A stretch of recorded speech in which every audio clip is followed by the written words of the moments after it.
Hello दोस्तों, स्वागत है आप सभी का। आज की क्लास में हम बात करेंगे स्मॉल इंटेस्टाइन के बारे में। जैसा कि आपको पता है, हमारा एनाटॉमी फिजियोलॉजी का रैपिड रिवीजन चल रहा है, जिसमें हम अभी डाइजेस्टिव सिस्टम को डिस्कस कर रहे हैं। आज हम पढ़ रहे हैं स्मॉल इंटेस्टाइन। यह एलिमेंट्री कैनाल का सबसे लॉन्ग ऑर्गन है, मतलब कि सब लंबाई में सबसे ज़्यादा है। स्मॉल इंटेस्टाइन जो है वो पाइलोरिक स्फिंक्टर से स्टार्ट होकर इलियोसेकल स्फिंक्टर तक फैली हुई है, और इसकी जो लंबाई है वो कितनी है, 5 से 7 मीटर। मतलब लंबाई इसकी है लगभग 5 से 7 मीटर तक। स्मॉल इंटेस्टाइन जो है वो कोइल्ड शेप में लार्ज इंटेस्टाइन के द्वारा कवर रहती है। मतलब कि जो लार्ज इंटेस्टाइन है वो स्मॉल इंटेस्टाइन को कवर करके रखती है, एक घेरीनुमा संरचना बनाती है कोइल जैसी, जिससे कि वो क्या रहती है, कवर रहती है। पार्ट्स की बात करें तो इसके मेनली 3 पार्ट हैं, ड्यूडेनम, जेजुनम और इलियम। ड्यूडेनम जो है ये सबसे पहला पार्ट है, जो कि पाइलोरिक स्फिंक्टर से जेजुनम तक फैला हुआ है। पाइलोरिक स्फिंक्टर से कहाँ तक है, जेजुनम तक। ड्यूडेनम एक कर्व लाइक स्ट्रक्चर होती है, तथा इस कर्व में हेड एंड पेनक्रियाज क्या होते हैं, प्रेजेंट होते हैं। ड्यूडेनम की कर्व वाली साइड में 2 डक्ट आपस में जुड़ती है, जिनका नाम है बाइलरी डक्ट और पेनक्रियाटिक डक्ट, और ये दोनों आपस में जुड़कर एक संरचना बनाती है, जिसको हम बोलते हैं hepato pancreatic ampulla. Hepato pancreatic ampulla नाम की एक स्ट्रक्चर बनाती है। इस एम्पुला को कंट्रोल करने वाले स्फिंक्टर को हिपेटो पेनक्रियाटिक स्फिंक्टर कहा जाता है। ड्यूडेनम जो है स्मॉल इंटेस्टाइन का सबसे ब्रॉड पार्ट है, जिसकी लंबाई जो है 25 सेंटीमीटर होती है। ये डायग्राम भी दिया हुआ है यहाँ पर, ये आप देखिए ड्यूडेनम है। इसके आगे जो लीफ लाइक स्ट्रक्चर है, पत्तीनुमा संरचना है, ये पेनक्रियाज है। ये यहाँ पे पेनक्रियाटिक डक्ट है। ऊपर जो निकल रही है ये कौन सी है, बाइलरी डक्ट है। नीचे वाला हिस्सा कौन सा है, जेजुनम है। तो अब हम बात कर लेते हैं जेजुनम के बारे में।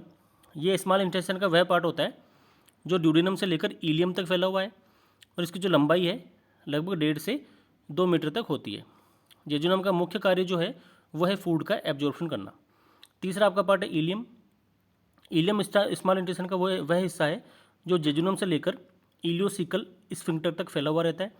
इलियम का कार्य भी फूड का क्या है, एब्जॉर्प्शन करना काम है इसका। इसकी जो लेंथ है वो 0.5 से 3 मीटर तक होती है। अब बात करते हैं अपने स्ट्रक्चर की। तो स्मॉल इंटेस्टाइन की स्ट्रक्चर जो है वो 4 प्रकार की लेयर से बनी है। एक है म्यूकोसा। तो म्यूकोसा जो है वो सबसे आंतरिक लेयर है, जो कि म्यूकस के द्वारा कवर रहती है। यह म्यूकस मेम्ब्रेन देखने में रग लाइक स्ट्रक्चर सीन होती है। मोस्टली ये जो है स्मॉल इंटेस्टाइन की इनर वाल के अंदर छोटे छोटे प्रोजेक्शन लाइक इसमें स्ट्रक्चर होगी, जिसको अपन क्या बोलते हैं, विलाई कहते हैं। और ये जो विलाई है लगभग 0.5 से 1 सेंटीमीटर तक के होते हैं।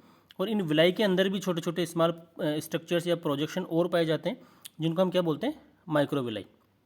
और ये जो माइक्रोविलाई है इनकी लेंथ कितनी है, 0.1 सेंटीमीटर। स्मॉल इंटेस्टाइन की वाल से प्रेजेंट विलाई के मिडिल में पाए जाने वाले स्पेस में एंट्रोसाइड सेल्स प्रेजेंट होती है। ये जो एंट्रोसाइड सेल्स है ये आपके 2 हार्मोन का सिक्रेशन करती है। एक तो होता है सोमेटोस्टेनिन, एक होता है कोलेसिस्टोकाइनिन। तो सोमेटोस्टेटिन और कोलेसिस्टोकाइनिन का सिक्रेशन जो है वो एंटेरोसाइट्स सेल्स करती है। इन एंटेरोसाइट सेल्स के नीचे इरेगुलर गॉबलेट सेल्स भी मिलती है। गॉबलेट सेल का जो मुख्य कार्य है वो कार्य है म्यूकस का सिक्रेशन करना। यह गॉबलेट सेल के मध्य में स्पेस में पिनेथ सेल भी मिलती है।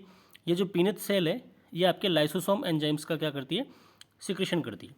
ये आपकी पहली लेयर होगी। दूसरी लेयर है सब म्यूकोसा। डाइजेस्टिव कैनाल के स्मॉल इंटेस्टाइन की यह लेयर लूज कनेक्टिव टिश्यू की बनी हुई रहती है। म्यूकस व मस्कुलरिस लेयर के मिडिल पार्ट में क्या होती है, प्रेजेंट होती है, जो म्यूकस लेयर को सपोर्ट देती है और डाइजेस्टिव सिस्टम के अंदर एंजाइम्स का क्या करती है, सिक्रेशन करवाती है। इस लेयर के मध्य में इलेक्ट्रिक फाइबर्स के बंडल्स भी प्रेजेंट होती है, जिसमें ब्लड वेसल्स का क्या होता है, नेटवर्क होता है। यह ब्लड वेसल का नेटवर्क वाटर और अदर न्यूट्रिएंट्स को क्या करवाता है, एब्जॉर्प्शन कराने में हेल्प करता है। तीसरी जो लेयर वो है आपके मस्कुलरिस। तो सब म्यूकोसा तथा सेरा लेयर के बीच में जो मिलेगी वो कौन सी है, मस्कुलरिस है। यह लेयर मसल फाइबर्स से मिलकर बनी हुई होती है, और इस लेयर के अंदर मसल फाइबर का अरेंजमेंट 2 लेयर में होगा, एक आउटर एक इनर।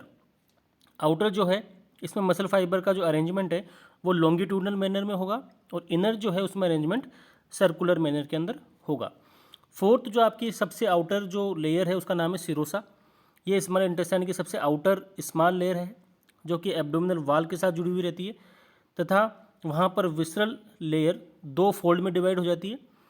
यह लेयर आउटसाइड में पेरिटोनियम और इनर साइड में मस्कुलर लेयर के द्वारा जुड़ी रहती है। इस लेयर के अंदर सिरोसा मेम्ब्रेन प्रेजेंट होती है। ये सेरोसा मेम्ब्रेन इस लेयर को पेरिटोनियम के साथ अटैच करने का भी काम करती है। अब अपन देखते हैं स्मॉल इंटेस्टाइन के फंक्शंस। तो बेसिकली 3 बड़े फंक्शन हैं। एक तो इंटेस्टाइनल जूस का सिक्रेशन करना, एक केमिकल डाइजेशन करवाना और एक एब्जॉर्प्शन ऑफ फूड करवाना। मतलब कि आपके इंटेस्टाइनल जूस का सिक्रेशन भी करती है, केमिकल डाइजेशन भी करती है फूड का, और फूड का क्या करती है, एब्जॉर्प्शन भी करती है। अब अपन हर फंक्शन को थोड़ा सा डिटेल में पढ़ सकते हैं। जैसे पहला लिखा हुआ है इंटेस्टाइनल जूस का सिक्रेशन।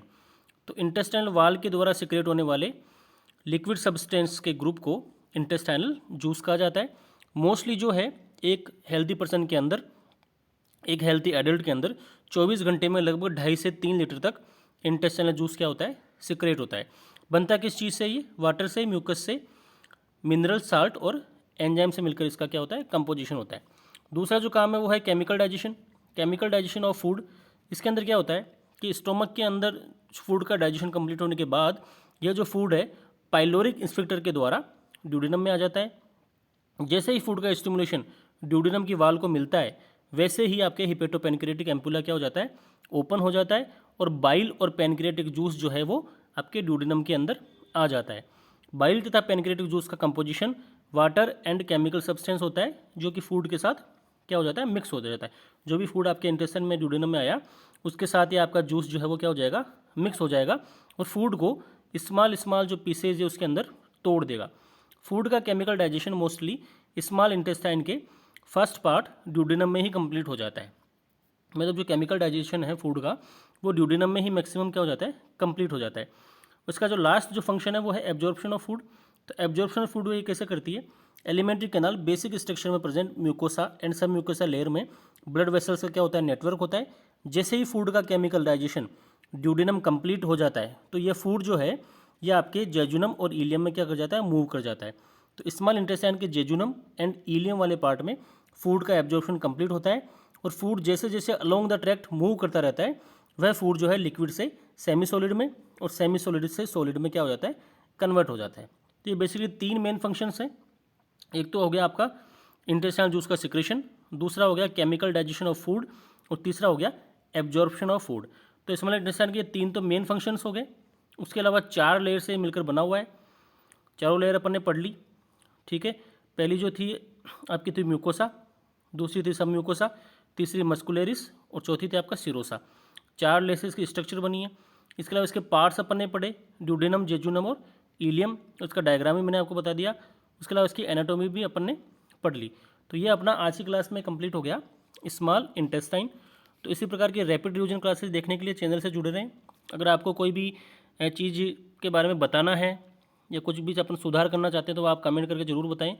और अगर आपको क्लासेस अच्छी लग रही है तो आपके सभी फ्रेंड्स को इसके बारे में बताएं और अच्छे से नोट्स को इनको रीड करके जाएं। Thank you.